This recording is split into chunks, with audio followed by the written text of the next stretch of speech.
ये ड्रामा एक लड़की से स्टार्ट होता है जो कहती है कि हर स्किट का कोई ना कोई रियल लाइफ इवेंट होता है। यहाँ पर कुछ ऐसे इवेंट्स मौजूद हैं जिनमें हीरोइन हीरो से प्यार नहीं करती है, लेकिन फिर भी उसे हीरो के फोर्स करने की वजह से उसके साथ रहना पड़ रहा है। ऐसे वर्ल्ड्स यूनाइट होते हैं और उन्हें स्ट्रॉन्ग लव वर्ल्ड्स बोला जाता है, लेकिन भगवान को ऐसे लोगों पर तरस आ गया और वह उनको एक और चांस देना चाहता है कि वे अपने पार्टनर को खुद चुन लें।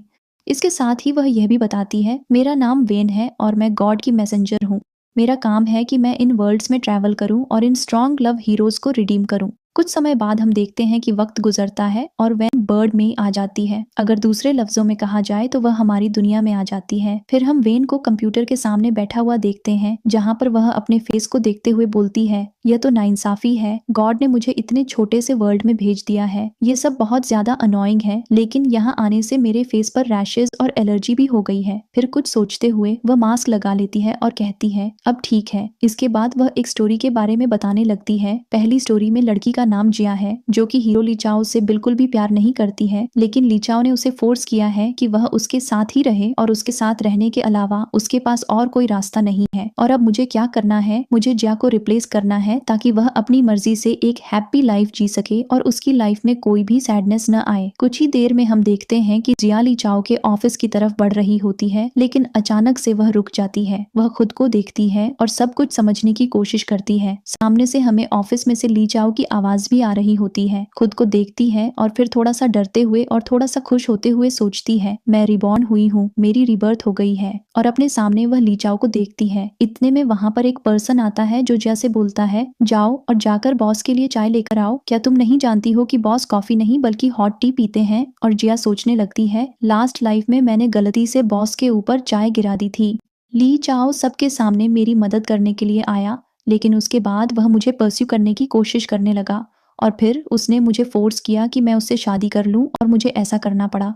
उसने मेरी माँ की मेडिकल एक्सपेंसेस को भी इस्तेमाल किया। मेरे एक्स बॉयफ्रेंड ने भी मुझे धमकियां देना स्टार्ट कर दिया, जिसके बाद मुझे जेल भी जाना पड़ा। नहीं, इस बार मैं वही गलती रिपीट नहीं करूंगी, मैं ऐसा नहीं कर सकती। और वहां से जाने के लिए मुड़ती है, तभी सामने खड़ा पर्सन बोलता है, कहाँ जा रही हो? किचन उस तरफ नहीं है। लेकिन वह उसकी कोई भी बात नहीं सुनती और वहां से भाग जाती है और बस यही बोलती रहती है, मैं वही गलती रिपीट नहीं करूंगी, मुझे यहाँ से जाना होगा। अब वह पर्सन तो पीछे खड़ा चिल्ला ही रहा होता है। इतने में वहां पर वेन आती है और उस पर्सन को रोकते हुए बोलती है, फिक्र मत करो, बॉस के लिए चाय मैं लेकर चली जाऊंगी। दूसरी तरफ हम ली चाओ को देखते हैं, जो कि अपने मीटिंग रूम में होता है और सभी एम्प्लॉइज पर गुस्सा करते हुए बोलता है, मैं तुम लोगों को इस रबिश के पैसे नहीं देता, मैं तुम सबको एक लास्ट चांस दे रहा हूँ और मुझे सारा काम ठीक तरीके से ही चाहिए।